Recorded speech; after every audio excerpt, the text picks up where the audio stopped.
Oi, turma, boa noite. Estamos chegando para mais uma live Papo com Tilé, o programa que foi sucesso no rádio, agora em lives através do Instagram e também do nosso canal do YouTube. No dia seguinte, a entrevista ser apresentada aqui pelo Instagram, nós colocamos no canal do YouTube com outro modelo, né? Não é essa posição vertical, um em cima, outro embaixo, é na posição horizontal do canal do YouTube, que o produtor Leonardo Tilemon, Léo Tilemon, coloca lá no nosso canal Papo com Tilé.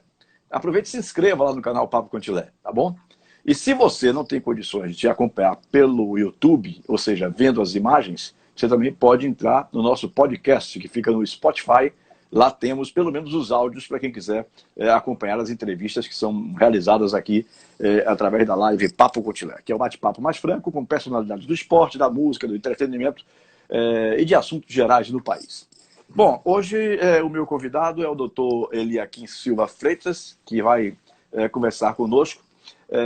Essa pauta foi bolada porque a gente ouve falar muito de coronavírus aqui na capital, né?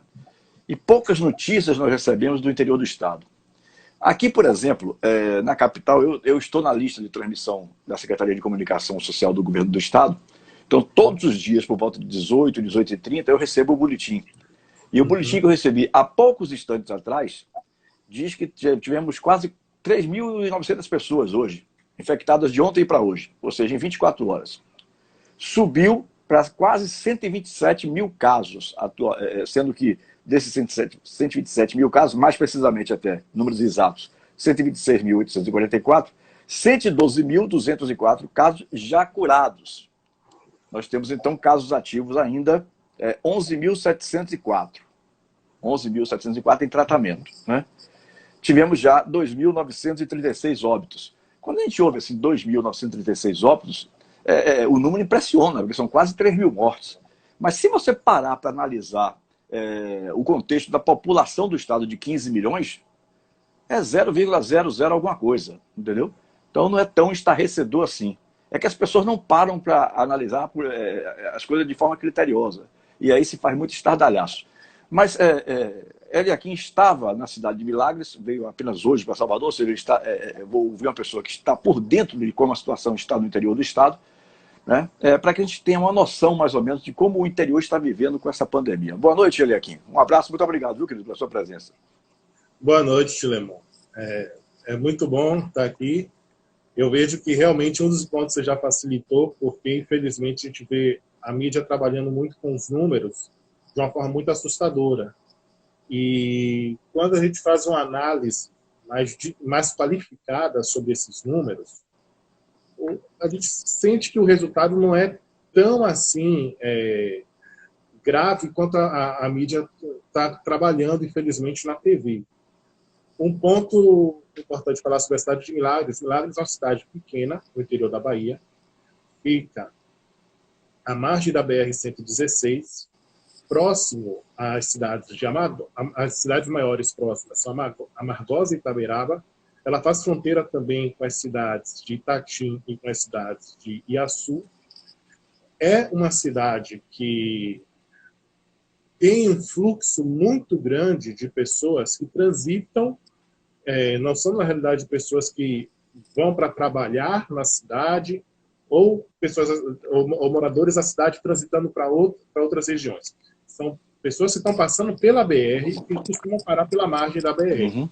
Então, é uma cidade, de certa forma, que estaria muito vulnerável à questão da transmissão por essas pessoas que estão fazendo o trânsito.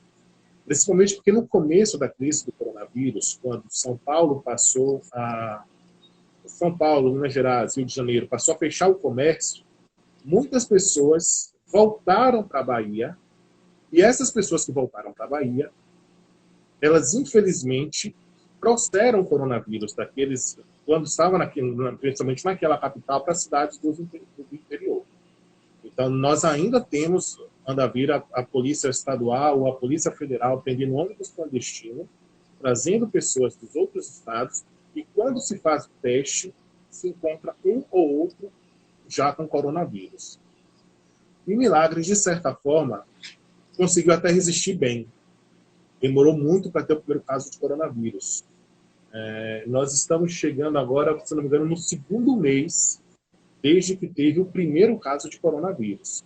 E se for considerar no resto do Brasil, principalmente Salvador, São Paulo e os outros, o coronavírus está circulando desde março. Então, bem mais, Exato. muito mais tempo que em Milagres. O que acontece, de certa forma, que ajuda Milagres é que Milagres é uma cidade muito pequena. Tá? A população de Milagres é de pouco mais de 10 mil habitantes, tem uma zona rural grande. Então, de certa forma, e o prefeito, rapidamente, quando começou os primeiros casos em Salvador, antes que chegasse, ele instalou barreira sanitária, ele, de certa forma, foi tomando algumas medidas. Porque o grande problema não é só para Milagres, mas para todas as cidades pequenas do interior da Bahia, é o seguinte, e que foi o que aconteceu realmente com esse caso do coronavírus. A distribuição de dinheiro do SUS ela é muito complicada. Ela muitas vezes não atende à necessidade, principalmente a necessidade das cidades do interior. Então, você tem, por exemplo, uma coisa que o coronavírus exigiu e que o Brasil não estava preparado, EPIs para proteção dos profissionais de saúde. O Brasil tem um dado muito negativo. É um dos países onde mais morreram médicos e enfermeiros, quando comparado ao número de mortes. Por exemplo, a Itália, quando o Brasil ainda tinha menos número de mortes que a Itália, o Brasil tinha quase o triplo de médicos e enfermeiros mortos. E ainda não tínhamos alcançado o número de mortes da Itália. Por quê? Porque o Brasil não tinha...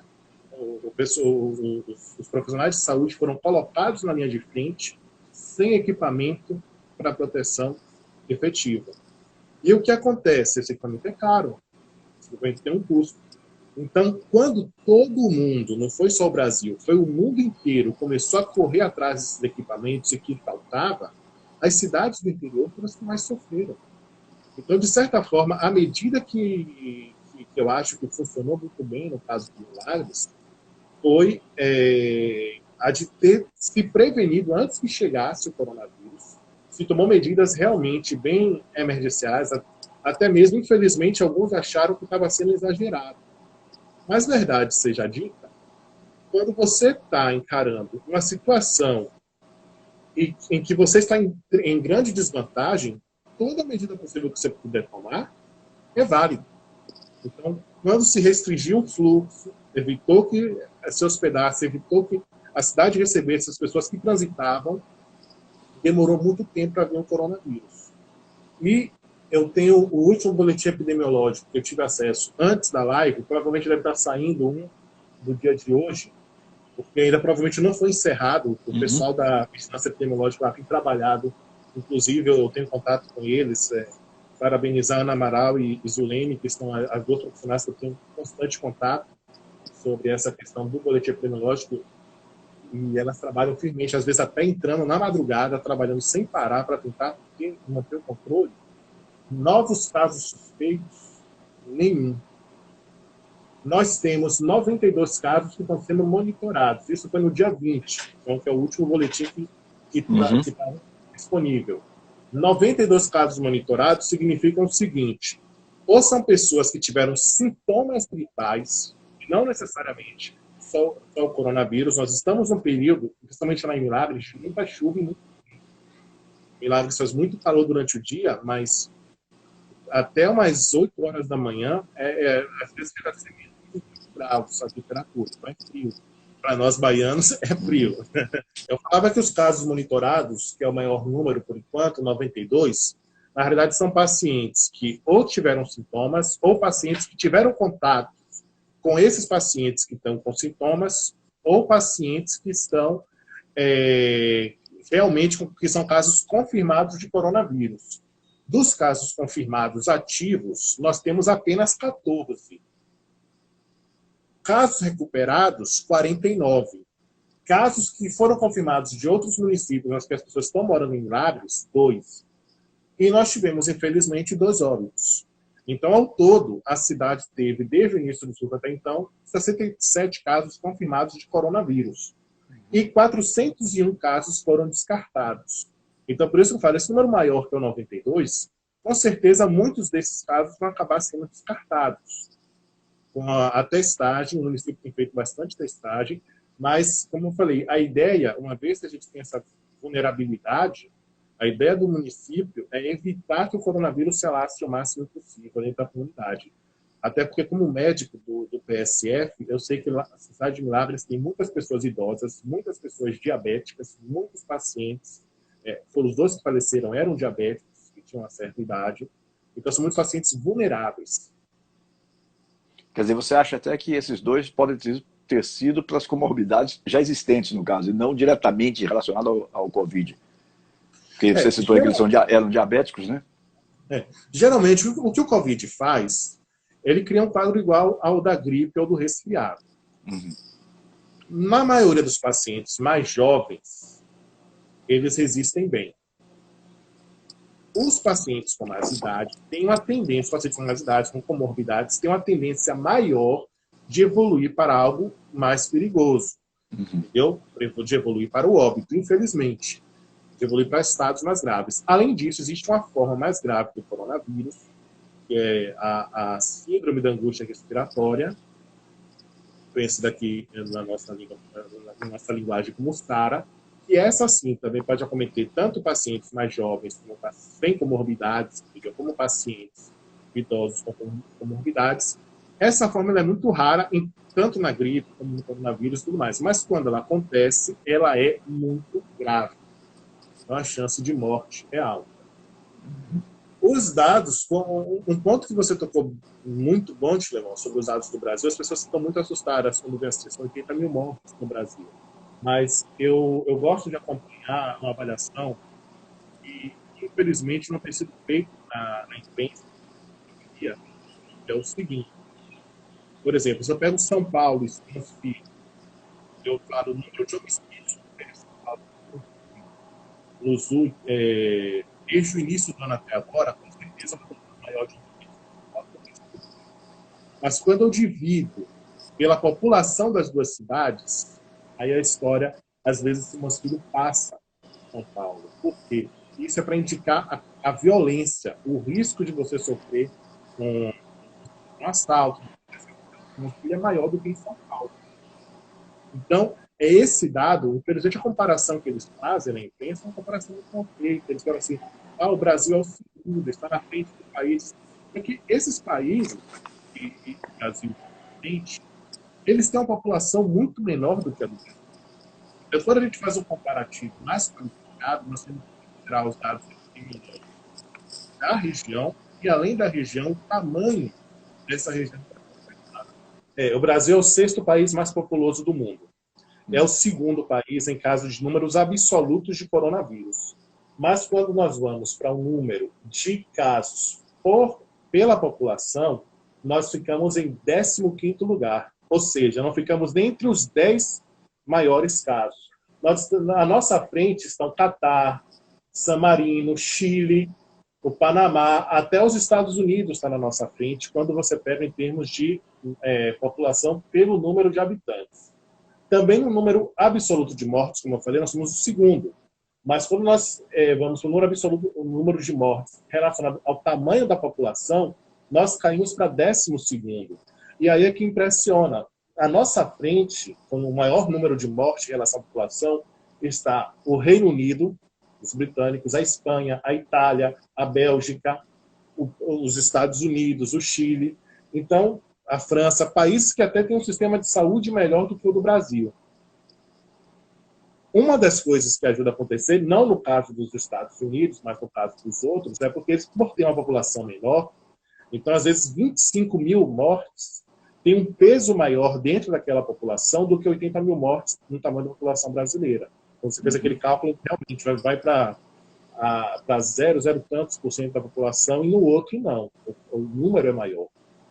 Mas isso também nos mostra uma coisa. Assim como a população grande do Brasil ela dilui esses números altos, de certa forma, o coronavírus, mesmo independente de um trabalho bem feito ou mal feito, o coronavírus iria ter um número grande de mortes no Brasil, porque nós temos uma população grande. Uhum. Existe um outro dado, esse é um dado que eu acho que é muito importante avaliar em termos de qualidade, que diz o dado chamado letalidade. O dado letalidade é um dado médico que nós usamos para dizer a gravidade de uma doença. Por exemplo, o vírus do ebola tem uma letalidade que chega a ser superior a 50%. O vírus da raiva tem uma letalidade de quase 100%. Então, são vírus de altíssima letalidade. Mas, graças a Deus, eles não causaram infecção com o tamanho de número de contaminados do coronavírus. Senão, ia ser realmente um grande holocausto. Iam morrer muitas pessoas. No caso da letalidade do Brasil, o dado que chama a atenção é esse. A letalidade do coronavírus no Brasil é de 3,8%. A média mundial é de 4,4%. Ele está entre 4,4% e 4,2%. E a média, por exemplo, de um dos países que é considerado um exemplo de combate ao coronavírus, que é a Alemanha, a letalidade lá está em 4,5%. Ou seja, o Brasil está tendo uma letalidade muito mais baixa do que a maioria dos países europeus. A letalidade, para você ter ideia, o Brasil 3,8%. Na Inglaterra é mais de 15%. Na Bélgica, mais de 15%. Então, na Inglaterra, eu falo Reino Unido, né? Mais de 15%. Então, quando a gente considera esses números, fica visível que no Brasil, de alguma forma, o coronavírus não está tendo a mesma agressividade que teve em outros países. Algumas coisas têm a ser consideradas sobre isso. Uma delas é o aspecto de que o Brasil tem uma população mais jovem, por exemplo, do que muitos países europeus. Os países europeus, a média de vida costuma ser maior, tem uma quantidade de idosos maior. E o Brasil não, a população é um pouco mais jovem. Consequentemente, nós sabemos que a população idosa ela é mais vulnerável, principalmente os idosos que têm algumas doenças, ela é mais vulnerável à questão do coronavírus. Então, de certa forma, aqui no Brasil, felizmente, com todos os problemas que nós temos, a agressividade do coronavírus, a letalidade não é igual à dos países europeus. Pelo exemplo citado aí por você, estamos chegando a 80 mil mortos, né, no país, não saiu o boletim oficial de hoje, mas nós temos uma população de 220 milhões de pessoas. Uhum. Né? Então, se você for parar para analisar, 220 milhões, 10% seriam 22 milhões, 1% seria 2 milhões e 200 mil pessoas, quer dizer, e nós estamos com 80 mil. É claro que é um número assustador, quando o sujeito fala assim, 80 mil mortos. E aí, claro, choca, né? 80 mil mortes é um número considerado relativamente alto, mas a gente tem que fazer a proporção da população, né, para o número de mortes, óbitos confirmados, digamos assim. Né? E a gente não tem visto isso, por isso que a coisa está meio assustadora. Lá em Milagres, por exemplo, Eliakim, como é que a população está reagindo? Todo mundo com medo, todo mundo assustado, todo mundo trancado dentro de casa, cumprindo quarentena, ou não está nem aí? Como é que está a situação por lá? Chilemon, é uma reação natural das pessoas, num primeiro momento, um medo diante do desconhecido. Uhum. E uma vez que nós vamos nos acostumando com a situação, nós criamos um mecanismo mesmo, até às vezes tornamos até um pouco mais negligentes. Mas eu vou dizer assim, no começo, realmente, Milagres tomou um cuidado maior. Demorou de chegar aos primeiros casos, nós ficamos mais de um mês, entendeu? Vários municípios em volta tendo casos e o pessoal em Milagres, assim, rodava uma fofoca dizendo, houve um caso de coronavírus agora, houve um caso de coronavírus. E aí, quando ia confirmar, não tinha nada a ver com coronavírus. Nós até chegamos a passar uma situação muito engraçada. Um caminhoneiro parou justamente no hospital lá com queixa de falta de ar. Acionamos todo o protocolo, foi acionado o governo do estado. O governo do estado pegou, ele vinha de outro estado. Então veio uma ambulância UTI, pegou ele e foi levado para Salvador. Quando chegou a Salvador, aí ficou sabendo, ele já estava no centro de Covid, ele ia entrar, e aí ele confessou que ele tinha feito uso de drogas. E que a falta de ar dele não tinha relação. Ele não tinha nenhum sinal, entendeu? Quer dizer, o cara deixou que trouxessem ele, ao invés de falar logo desde lá. Porque estava com medo, estava com medo, estava ansioso, entendeu? E quando foi atendido, querendo ou não, a cidade estava toda alerta, o médico estava em alerta também. Então, se pegou um paciente com falta de ar, viajando de outro estado, que estava com muitos casos nesse estado, então imediatamente se acionou e pensou na possibilidade de coronavírus. Então a gente começou, logo no começo, teve casos assim. E o cidadão realmente errou de se talvez ele dissesse logo no começo, a gente teria tido um pouco mais de cuidado. Mas, enfim, quando aconteceu o primeiro caso de coronavírus, que foi um caso agressivo, que veio a óbito a pessoa, quer dizer, essa pessoa não veio, foram 2 casos simultâneos. Essa primeira pessoa foi confirmada em outra cidade. E aí, no dia seguinte, a outra pessoa que veio com caso grave foi a óbito. Aí, realmente, eu lembro que eu cheguei na cidade quando eu cheguei na cidade no domingo, a cidade parecia deserta. Entendeu? Era meio-dia e a cidade estava deserta. As pessoas estavam todas em casa, trancadas, todo mundo assustado. Porque, querendo uma cidade de 10 mil habitantes, é incrível ali. Todo mundo conhece todo mundo e todo mundo conhece pelo apelido. Se eu chego e pergunto assim, fala o nome assim, por exemplo, o João, entendeu? Aí ninguém sabe quem é João, mas se eu falar pelo dele, não, é seu não. É ele? Sim, eu sei, a casa dele é assim, que tal, os filhos dele são. Eu sou, inclusive, primo deles. É assim a cidade. Então, quando a notícia espalhou, todo mundo correu para suas casas. As primeiras semanas, depois desse primeiro óbito, realmente houve ainda uma reação muito de susto. Só que, querendo ou não, Milagres realmente começou tendo um número maior de casos, O coronavírus fez aquela curva que ele faz em todo mundo, em todos os lugares. Ele chega com um número baixo e aí ele sobe rapidamente. Só que dessa vez, em vez de se manter, a reação realmente que foi tendo, tanto da população, como eu falei, a vigilância epidemiológica trabalhou firme ali para pegar todas as pessoas que entraram em contato. Ela não queria nem saber se você tinha... eu sou dono de um comércio, por exemplo, e eu fui diagnosticado com coronavírus. Ele não queria saber nem se meu funcionário estava com sintoma ou não. Ele já foi dizendo, você tem que ficar isolado. Então, essa atitude fez com que os números crescessem inicialmente e depois baixassem. E, de certa forma, querendo ou não, a população foi se acostumando com isso. Então, eu diria hoje que a população está, de certa forma, acostumada.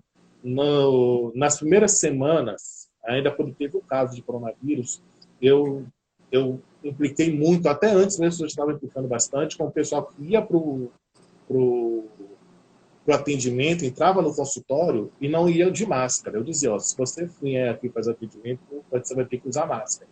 Hoje não. Hoje estão todos, a gente não precisa mais ficar solicitando que a pessoa use máscara no hospital. Então, de certa forma, eu percebo que a população já assimilou melhor e está colaborando. Inclusive aqui em Salvador, há umas semanas atrás, você via ainda algumas pessoas sem máscara, mas hoje mesmo eu tive a curiosidade, tive que ir no mercado, tive a curiosidade de ver um dado, deixa eu olhar para 10 pessoas, as 10 com máscaras, quer dizer, já melhorou muito, pelo menos essa conscientização. Mas, doutor Eliaquim, esse final de semana houve uma polêmica, né? A Sociedade Brasileira de Infectologia recomendou que não seja usado a hidroxicloroquina, esses medicamentos, ivermectina e tal. Já por outro lado, a Associação Médica Brasileira, a AMB, defende o uso desses medicamentos. Qual é a sua opinião pessoal, por tudo que você tem acompanhado, sobre essas duas versões? Na realidade é o seguinte, primeiro tem que considerar, a polêmica foi, na realidade, não tanto com a ivermectina, mas principalmente com a cloroquina. Tá. Ela é que Aliás, deixa eu fazer uma pergunta aqui. Deixa eu fazer uma perguntinha só para a gente não perder o sentido da coisa. O que é que existe? O que é cloroquina e o que é hidroxicloroquina? Quer dizer, qual a diferença de uma para outra? A cloroquina foi um antimalárico derivado do quinino. O quinino, por exemplo, é usado na água tônica. O quinino foi um dos primeiros antimaláricos que a gente conhecia. Ele era muito eficiente na época contra o agente causador da malária, que é o Plasmodium falciparum. Ele não é nem um vírus nem uma bactéria. Ele é do grupo dos protozoários. Os protozoários são a família das amebas, da doença de Chagas, e a malária está nesse grupo. Então, o quinino era usado ainda na época da Rainha Vitória. E ele foi colocado na água tônica. Essa água tônica que a gente bebe até hoje tem quinino, que é o agente que é utilizado como fonte de matéria precursora para a cloroquina. Depois disso, o agente da malária ficando resistente ao quinino. Então se fez uma medicação mais eficiente que o quinino, que foi a cloroquina. A cloroquina tinha uma quantidade alta de efeitos colaterais, mas ela era muito efetiva bem mais efetiva que o quinino.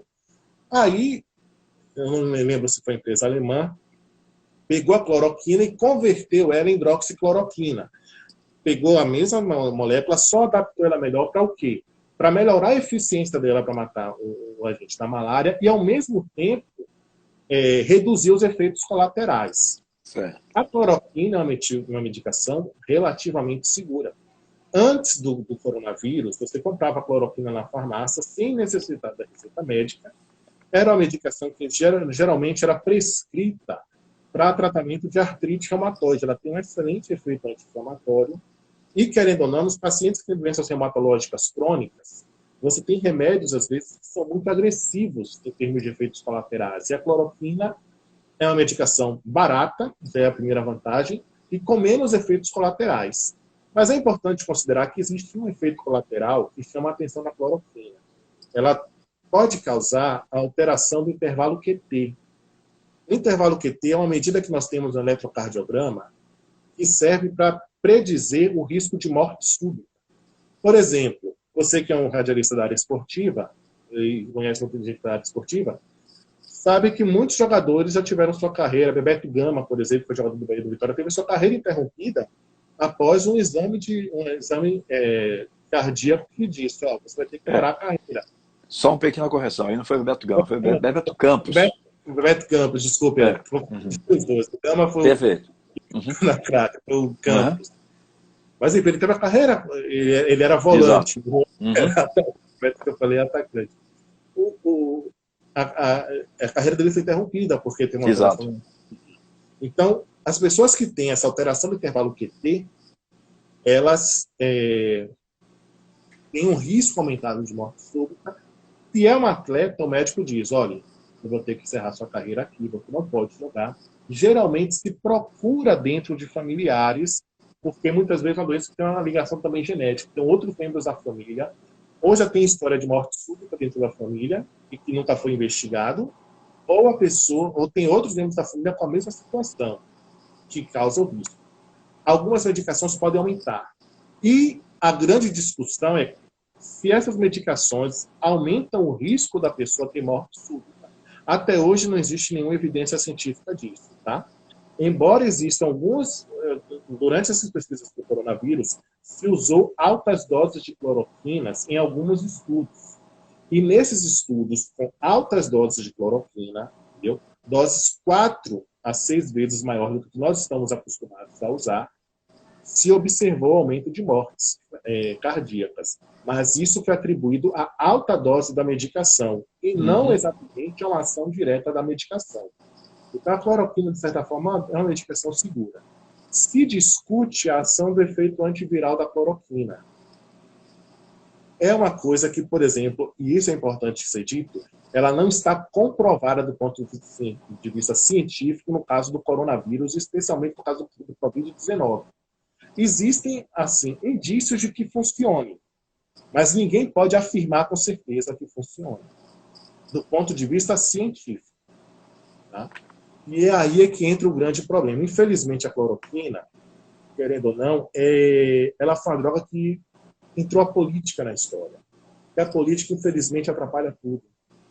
Porque, querendo ou não é só com o caso da cloroquina, não é só com o caso do tratamento precoce, mas existem muitas coisas na medicina que são feitas sem evidência científica. Por exemplo, está numa situação em que as pessoas acreditam que tem, mas que quando começou a se fazer, não tinha nenhum estudo científico confirmando. A transfusão de sangue. Quando se começou a transfusão de sangue, nos primeiros, nós sabíamos o que impedia.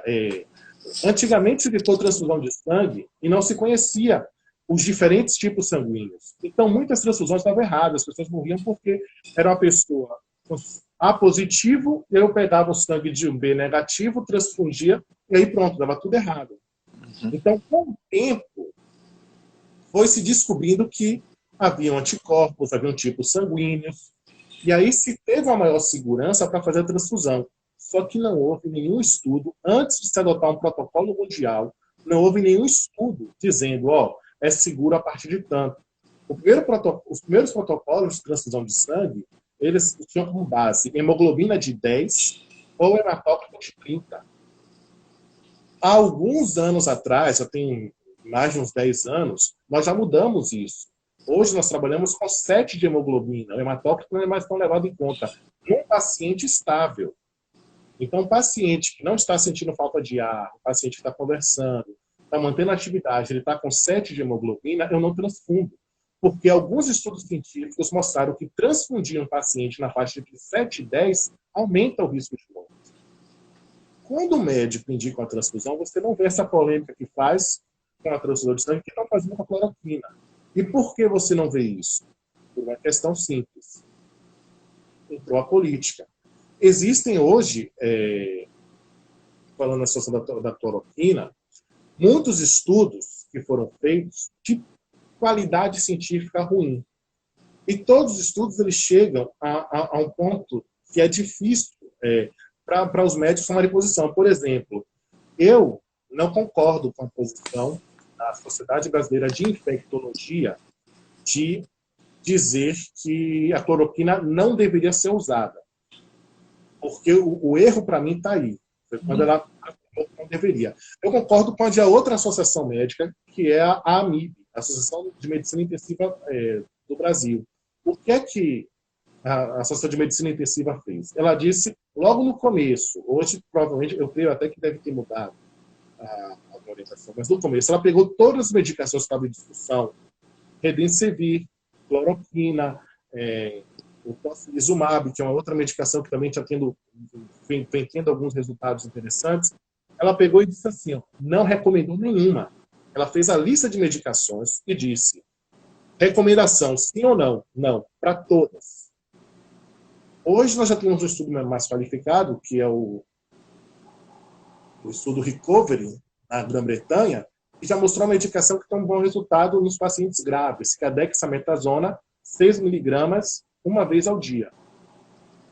A cloroquina não foi proibida pela Associação de Medicina Intensiva. Ela apenas foi colocada o seguinte, nós não indicamos como sociedade científica.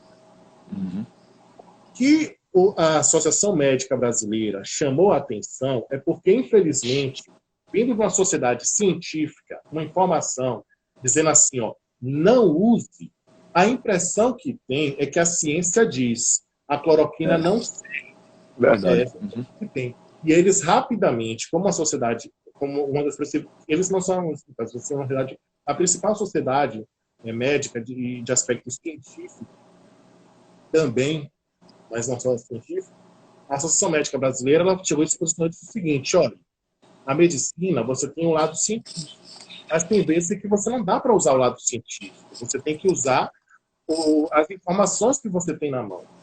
E ele tocou um ponto importante, que é na questão da cloroquina, a Declaração de Helsinki. O que é a Declaração de Helsinki? A Declaração de Helsinki é como se fosse um grande tratado internacional, um grande código de ética internacional, que move a medicina ao redor do mundo.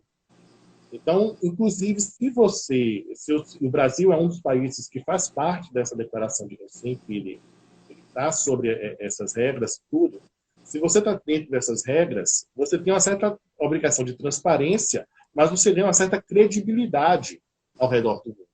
E a medicina do Brasil ela tem uma credibilidade ao redor do mundo. Muitos médicos brasileiros.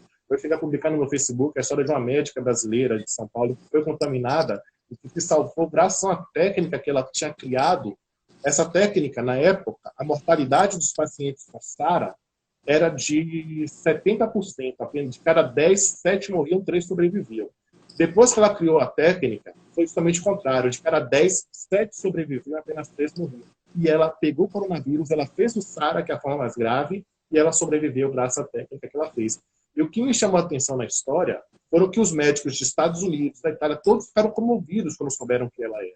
Porque ela era um nome respeitado, não só no Brasil, mas no mundo inteiro. graças a essa técnica que ela fez. Então, de certa forma, essa declaração dá um respeito à medicina brasileira. A declaração de Helsinki ela diz um ponto importante, que é o seguinte: quando eu não tenho evidência científica de um tratamento, mas eu tenho assim dados que me fazem acreditar que um tratamento, usar uma determinada medicação pode melhorar a vida do paciente, pode salvar a vida do paciente ou diminuir o sofrimento do paciente, qualquer uma dessas 3 situações, eu posso usar a medicação mesmo sem ter evidência científica, desde que eu avise ao paciente, eu explique ao paciente que a medicação não tem evidência científica, tá? É o primeiro ponto que eu tenho que fazer.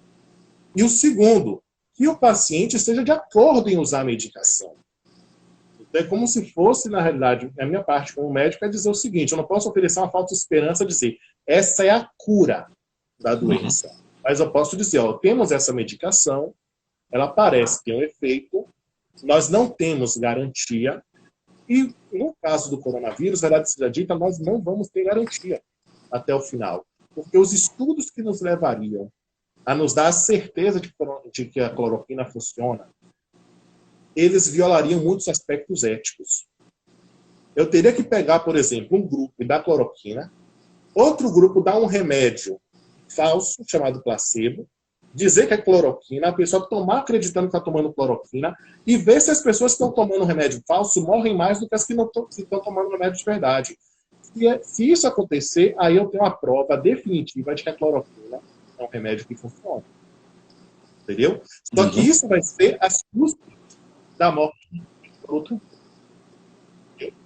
Então, de certa forma, quando se coloca a questão da cloroquina, infelizmente, se usam estudos que têm falhas horríveis.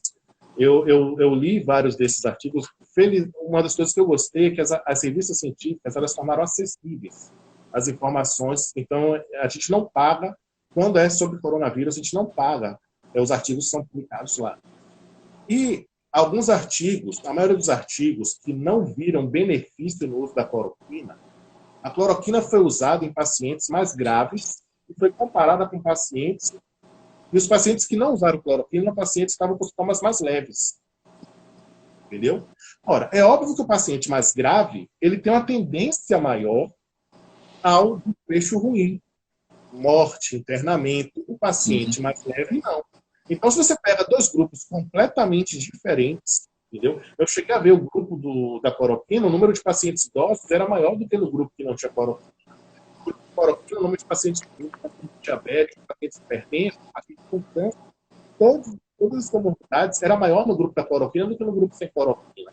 Então, de certa forma, era como se você fizesse isso tudo para errado para a cloroquina. Entendeu? Eu acredito que não foi a intenção. Até porque, como eu falei, esses médicos estavam preocupados assim, de dizer, ó, eu acho que a cloroquina vai salvar, então eles davam a medicação com essa intenção de pacientes mais graves. A análise foi errada. O que importa é que todos os estudos científicos eles disseram o seguinte: não podemos afirmar que a cloroquina funciona ou não. Mesmo os que disseram que não acharam benefício, eles disseram não precisamos de estudos mais apurados, de melhor qualidade, para definir se a droga funciona ou não. Esse foi o posicionamento dos estudos científicos. Aí vem a Sociedade Brasileira de Infectologia e toma aquela medida que ninguém entendeu. O porquê. Diz, olha, a medicação, a cloroquina, não deve ser usada. A pergunta é, qual a base científica que ela tem? Não há base científica para essa afirmação. A única afirmação que o médico pode fazer, com base nos estudos hoje, é: não temos evidência científica de que a cloroquina funciona. Se um médico acredita que ela funciona e ele está disposto a usar para o paciente e oferece, ele faz. Eu, particularmente, tenho muita cautela. Por exemplo, lá em Milagres eu não tenho prescrito cloroquina. E os 2 colegas que estão, a grande dificuldade que Milagres está tendo hoje, e tem uma dificuldade dos municípios em volta, é conseguir médicos. Porque os hospitais de campanha ocuparam muitos médicos e, querendo ou não, esses médicos não podem ficar circulando de um hospital para outro. Porque eles estão no hospital do coronavírus, estão bem na frente. Então, a cidade de Milagres está com apenas 3 médicos hoje. Eu, doutor Pedro e doutor Hélio, que estamos cuidando ali do hospital e dos postos. E os 3, nesse ponto, eles concordam. Nós não nos sentimos seguros da cloroquina, porque, dentre outros aspectos, as recomendações iniciais colocavam de se fazer um eletrocardiograma com certa regularidade. E isso não é possível em muitos casos.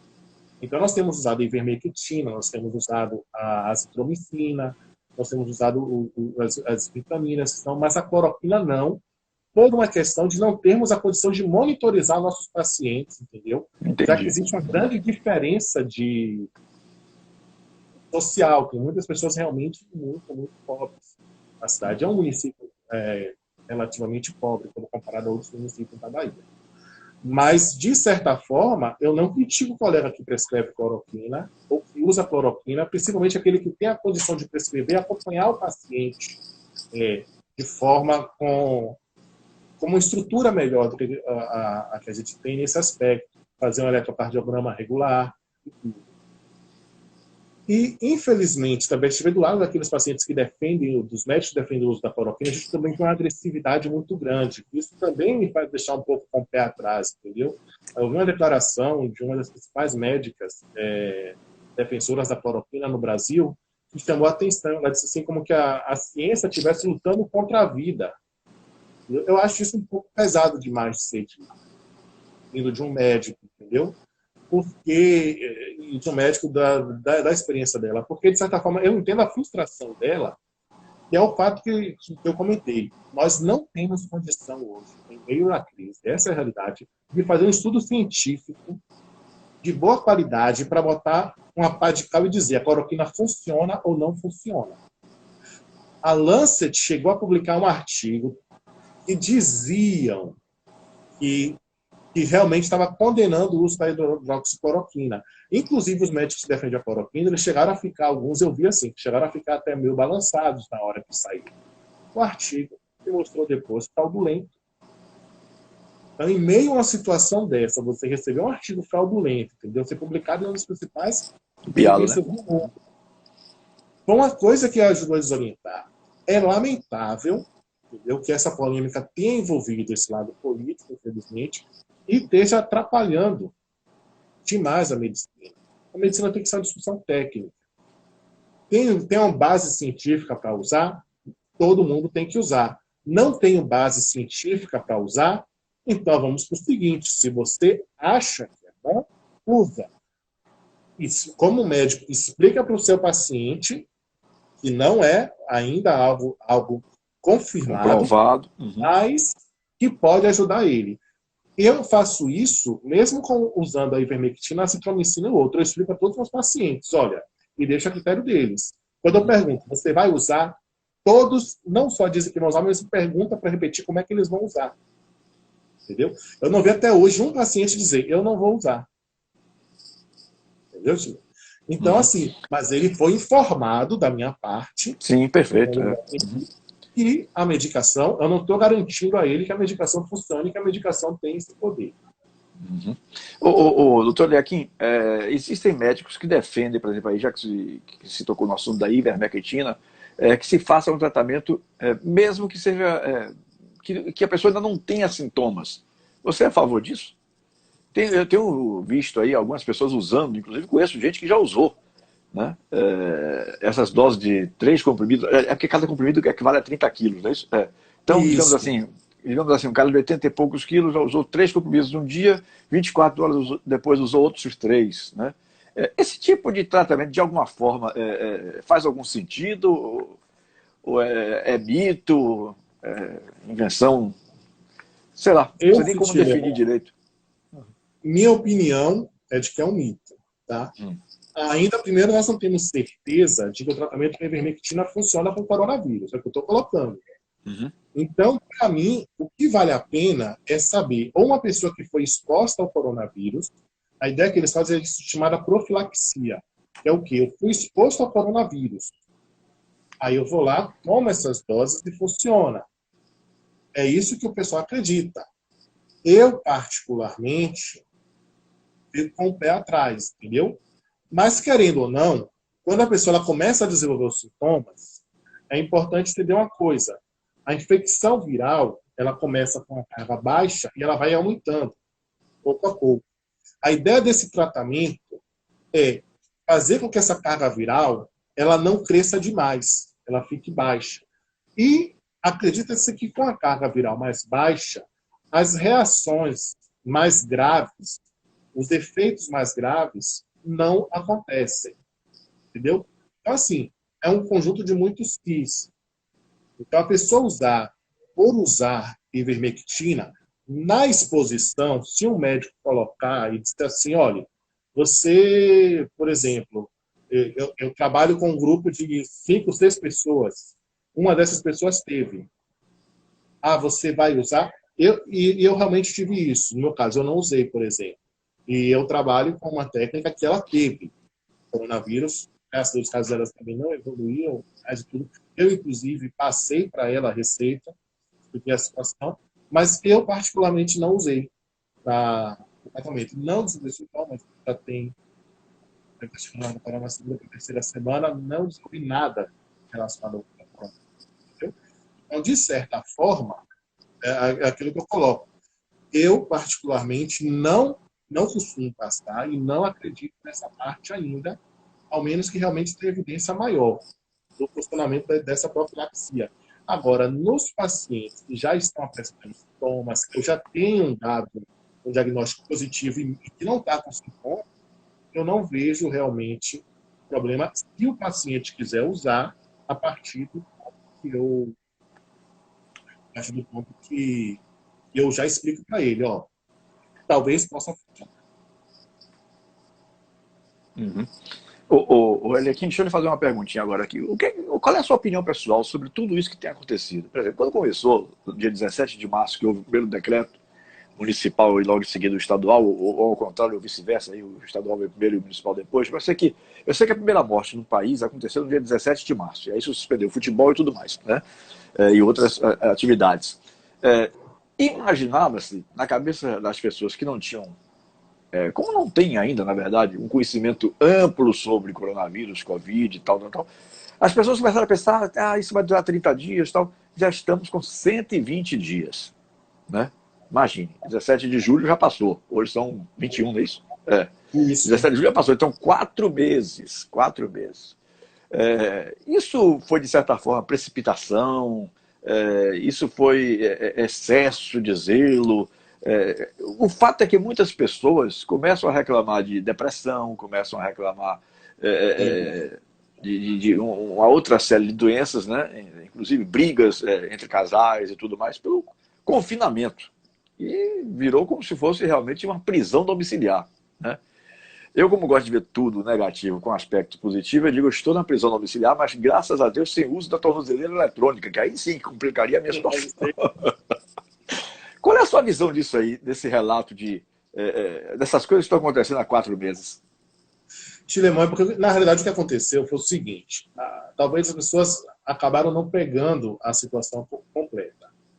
Não, até pelo desconhecimento, né? Porque a última pandemia que nós tivemos, que temos notícia, data de 100 anos atrás. Então, outro dia a TV Bahia teve dificuldade para achar uma pessoa, achou uma senhorinha de 121 anos, que talvez a única daquela época viva, para dar um relato daquele tempo, porque não adiantava você procurar alguém de 100 anos, que o cara tinha nascido na hora, naquele momento, né? Tinha que ter uma pessoa de 115, 120 no mínimo. Minha avó nasceu em 1918, no período, um ano depois. Então essa polêmica toda aí, pela falta de conhecimento, pela falta de informação, né? Dessa nossa geração, que eu digo, né? Não só da nossa geração, foi principalmente por causa da situação da medicina. O que aconteceu do coronavírus? O coronavírus é uma coisa completamente diferente. Começou lá na China, ainda no ano passado, no final do ano passado, e a gente não tinha muitas informações. E, infelizmente, a qualidade das informações que chegaram não foram boas. Então, de certa forma, quando é que o coronavírus passou a ter um resultado bom? O Dr. Railton, obrigado, doutor. Quando é que o coronavírus ele começou a ter uma certa relevância para a gente? Quando chegou na Itália. A Itália foi o primeiro país transparente.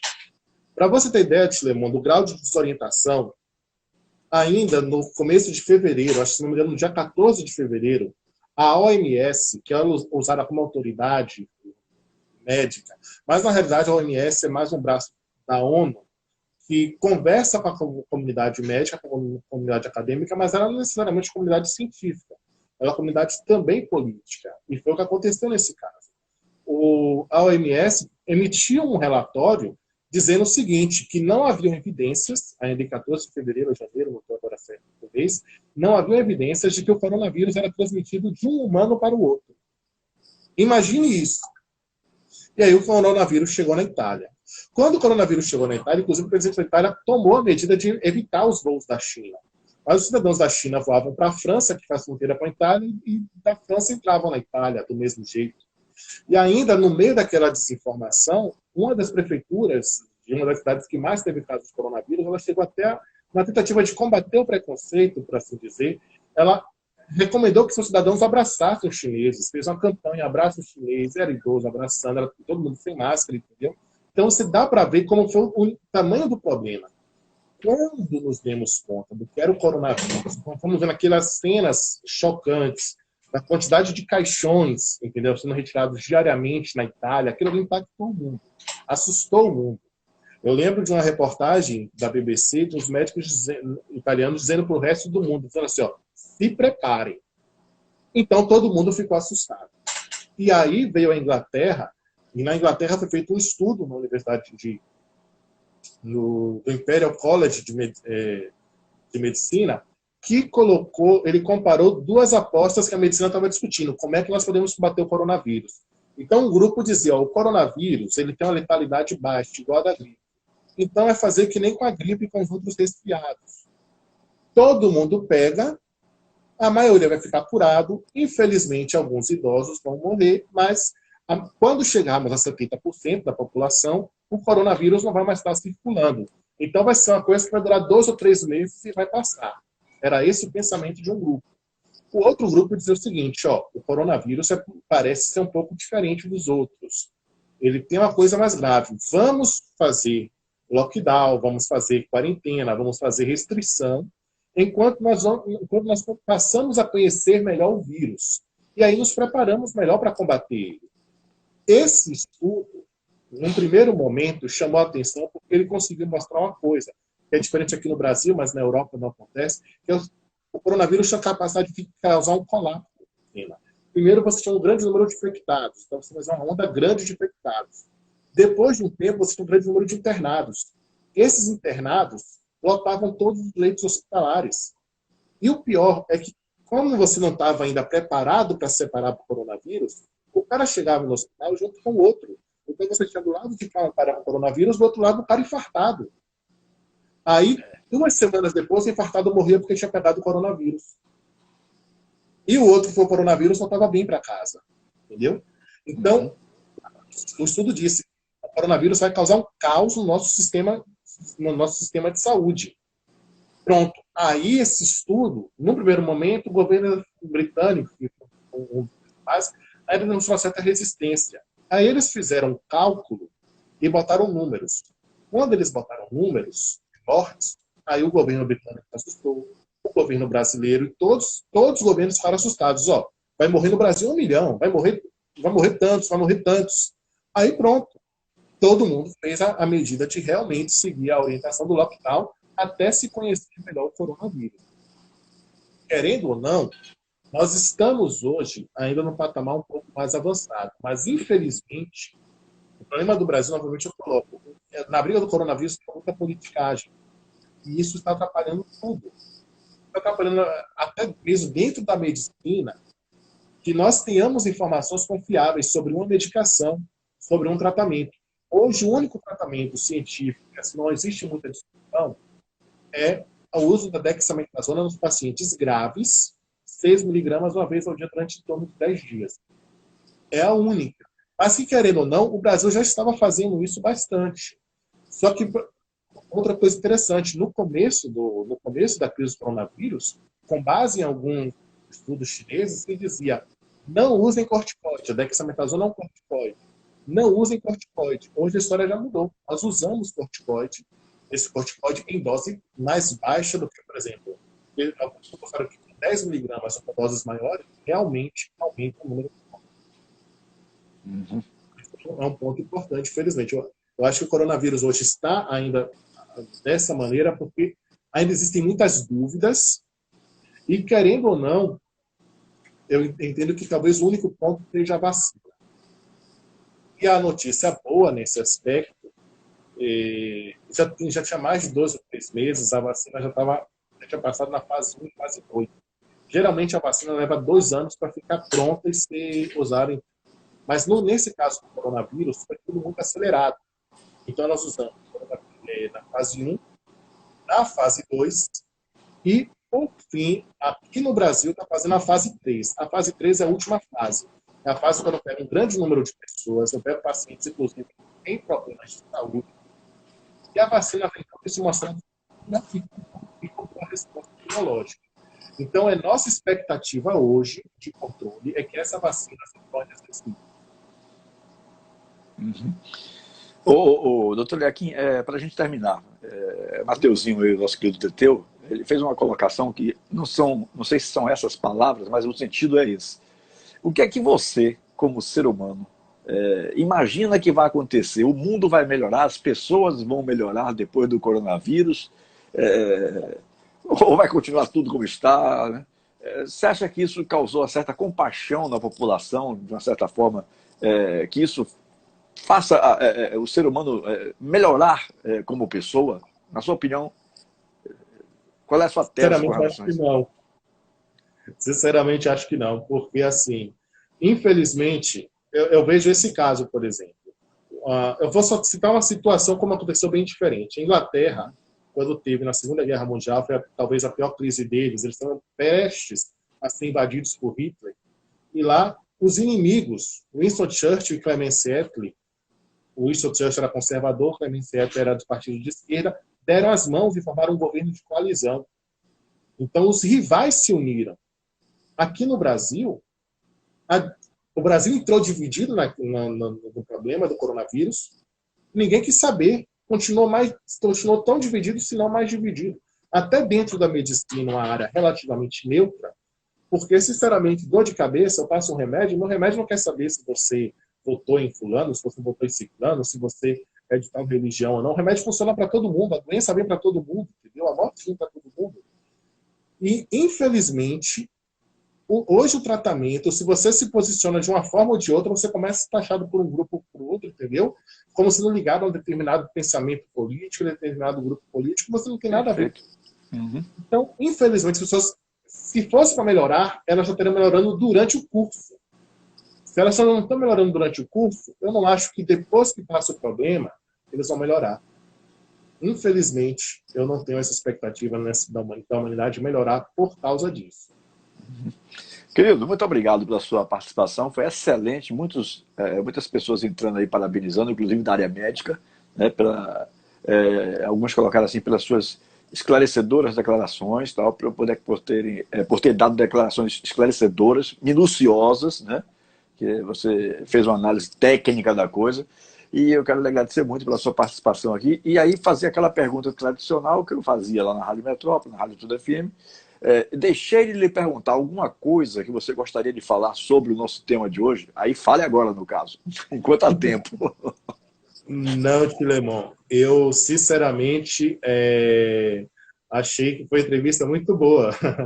Já é a experiência longa, Tilemon. Então você já sabe fazer as perguntas certas e as colocações certas. E eu acho que, sem querer me vangloriar aqui, eu acho que o que eu uso de melhor nas entrevistas é deixar o convidado à vontade. Eu não fico que nem Faustão da Rede Globo, que interrompe o cara toda hora, interrompe o cara toda hora. O cara está começando a falar a frase, o cara já vem, interrompe, já coloca uma outra pergunta. Você tem que deixar o convidado à vontade, né? Até porque quem conhece do assunto é você que é um médico, eu não. Eu estou aqui querendo tentar esclarecer da melhor maneira possível para aqueles que estão nos assistindo. Mas você ficar em cima do convidado, pergunta em cima, o cara não consegue colocar o raciocínio dele em ordem, né? E expor da melhor maneira possível. Obrigado, doutor Leaquim. Um abraço, querido. Muito prazer em tê-lo aqui comigo. Foi um prazer, tá bom? Valeu. Tchau, até. Grande abraço. Bom, hoje eu conversei com o doutor Eliakim Silva Freitas sobre a Covid de um modo geral e nós focalizamos muito também a Covid no interior do estado pela experiência que ele está tendo no interior, né? Então, foi a forma como nós bolamos o tema para poder a gente chegar aqui e trazer novos fatos, né? Porque aqui na capital você fala muito dos problemas daqui. No interior o problema talvez seja bem maior, assim, porque não existem os mesmos recursos de uma capital de estado, né? Então, os médicos aí, e aliás, frise-se, todos os elogios à classe de saúde na Bahia. Todos. Todos. Não se pode criticar em nada, porque muitas vezes eles não têm nem as condições de trabalho consideradas mínimas, né? Que dirá a condição de trabalho ideal.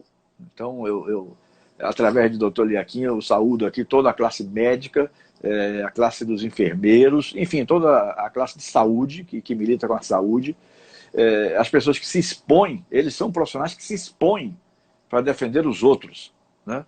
E acho que isso é digno de todos os elogios. Bom, amanhã nós teremos aqui o vice-presidente do Jacobina Esporte Clube. O Jacobina é o clube baiano que está tendo mais dificuldades para voltar, porque a prefeitura de Jacobina não liberou ainda o clube para treinamentos. E o Jacobina recorreu ao Tribunal de Justiça tentando uma liminar para deixar de jogar. O tribunal negou essa liminar hoje, tem jogo já depois de amanhã, e eu soube que está surgindo aí uma solução salomônica, vamos dizer assim.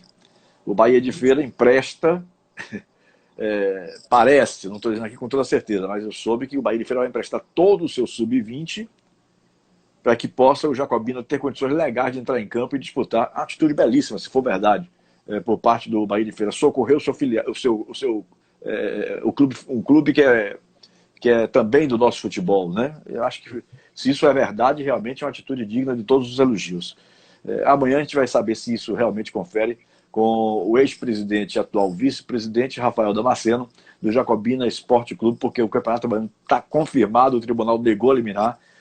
A rodada acontece na quinta-feira à tarde, muita gente estranhando o horário das 16 horas, mas é porque não vai ter público, porque se vai gastar mais ainda com energia elétrica, né? Então os jogos estão todos sendo programados para as 16 horas. Grande abraço a todos, boa noite Bahia, boa noite Brasil, fui!